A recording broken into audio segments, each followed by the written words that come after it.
Selamat pagi Bapak Ibu, perkenalkan nama saya Putu Ayu Kusuma Dewi, saya guru kelas 5 di SD Negeri 2 Dajan Pukan. Hari ini saya akan mengimbaskan materi yang saya dapat dalam pelatihan strategi literasi membaca intensif dan membaca ekstensif kepada rekan saya guru kelas 6 di sekolah saya. Selamat menyaksikan. Oke, baik. Selamat pagi anak-anak semuanya. Oke, sudah semuanya hadir di sini dengan semangat. Baik, Bu Guru absen dulu. Kita belajar hari ini. Dan nanti semua kegiatan yang kita laksanakan berjalan lancar. Ya, tanpa kelambanan. Mari kita berdoa dulu sejenak berdasarkan ajaran dan kepercayaan masing-masing. Berdoa, dimulai. Selesai. Baik anak-anak, adapun tujuannya kalian Bu Guru kumpulkan di perpustakaan ini pada hari ini yaitu untuk pembelajaran atau membaca ekstensif ya.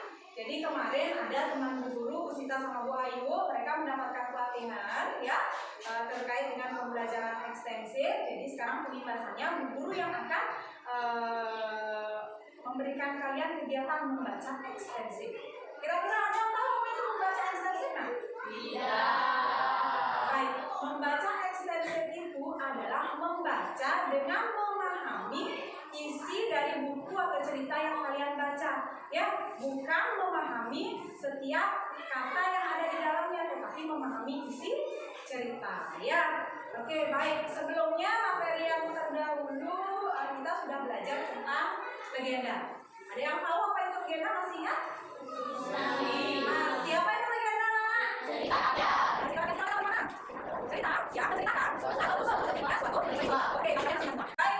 Adapun tujuan pembelajaran kita hari ini ya, yang pertama kalian akan guru berikan buku ya. Nah, jadi kalian akan membaca teks legenda secara ekstensif untuk memahami isi buku cerita yang dibaca. Yang kedua, kalian akan menganalisis unsur intrinsik isi apa yang diceritakan seperti apa saja. Tema, program, kalian akan mengumpulkan beberapa kelompok yang akan menganalisis unsur intrinsik dalam legenda tersebut. Kemudian akan dijelaskan beberapa kelompok secara besar. Ya, oke, jadi untuk hari ini guru bagi kalian ya menjadi 5 saja. Nah, di sini Bu Guru punya beberapa buku cerita tentang legenda. Ya, ada ini legenda apa tidak? Legenda. Ceritanya tentang Timun Emas. Ini legenda. Kira-kira ada yang tahu nggak apa isi cerita Timun Emas ini? Nggak, belum pernah ada yang baca. Belum. Kalau Danau Toba sudah pernah ada yang baca tentang Danau Toba? Bisa dijelaskan sedikit?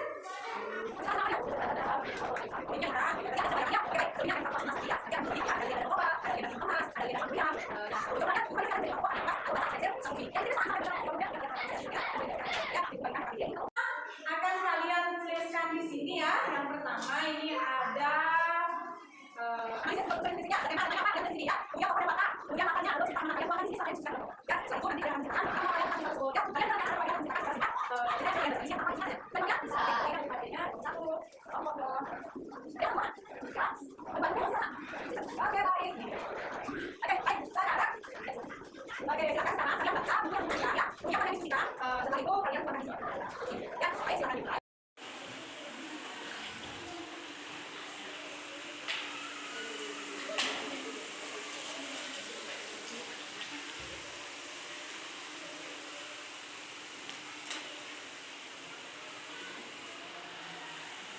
legenda ekstensif yang kami baca ini judulnya Timun Emas.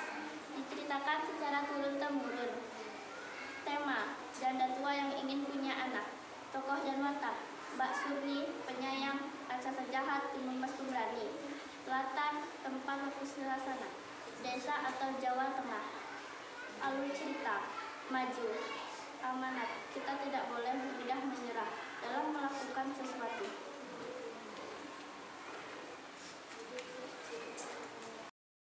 Legenda ekstensif yang kami baca hari ini tentang Maling Kundang.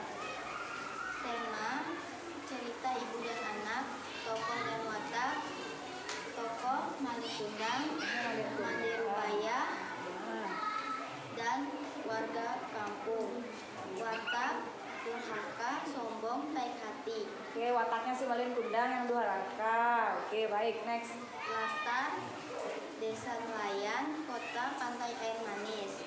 Alur cerita, alur maju, amanat. Jangan jadi anak yang durhaka dan sombong, dan jadilah anak yang baik hati. Oke, baik. Segitu aja untuk unsur intrinsipnya. Coba ceritakan sedikit tentang cerita ini.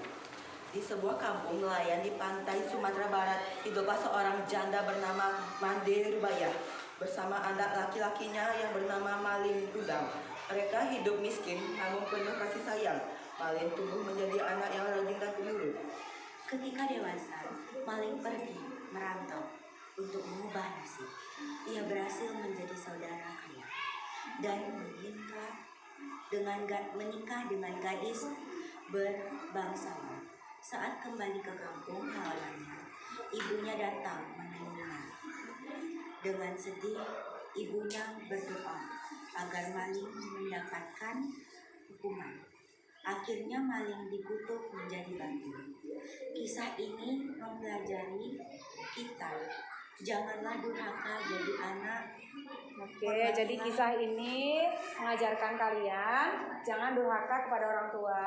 Kemudian, Karena orang tua yang membesarkan kita dan memberi kasih sayang. oke, baik. Legenda ekspresif yang kami bacakan hari ini, judul cerita Danau Toba. Danau Toba. Tema Danau Toba, tokoh dan watak Toba egois. Latar Sumatera Utara, alur cerita mendapatkan ikan emas. Ikan emas jadi wanita cantik, Toba melanggar janji. Amanat, jangan pernah mengingkari janji. Oke, amanatnya jangan pernah mengingkari janji. Gimana yang lain? Benar? Nah, tadi disampaikan kalau temanya Danau Toba. Benar nggak itu? Nah, itu yang masih keliru ya. Oke, nanti kita bahas lagi. Nah, lanjut dulu. Ceritakan secara ringkas ceritanya. Dahulu di Sumatera, seorang pemuda bernama Toba menangkap seekor ikan emas yang kemudian berubah menjadi wanita cantik. Mereka menikah dengan syarat Toba tidak boleh mengungkit asal-usul istrinya. Mereka hidup bahagia dan memiliki seorang anak yang bernama Samosir. Kemudian? Namun, anaknya sangat nakal dan malas. Suatu hari, Toba marah dan tanpa sadar memaki anaknya sebagai anak ikan.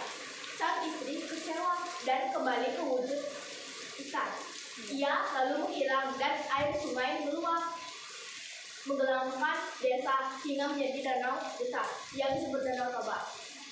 Pulau di tengahnya dikenal sebagai Pulau Samosir. Oke, jadi dulu ceritanya itu asal-usul Danau Toba ya. Jadi pulau kecil di dalamnya namanya Pulau Samosir. Ya, baik. Kelompok berikutnya.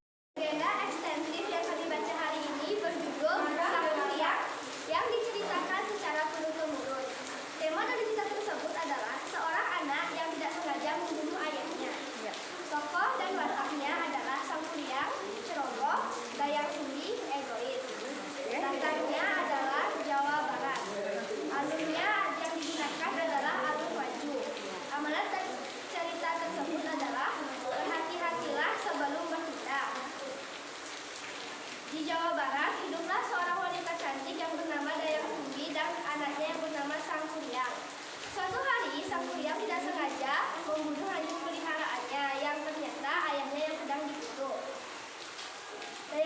Saat Dayang Sumbi mengetahuinya, Dayang Sumbi marah dan mengusirnya. Bertahun-tahun kemudian, Sang Kuliang kembali dan jatuh cinta kepada Dayang Sumbi tanpa tahu bahwa itu adalah ibunya. Dayang Sumbi menolak dan memberi syarat Sang Kuliang harus membuat danau dan perahu dalam semalam.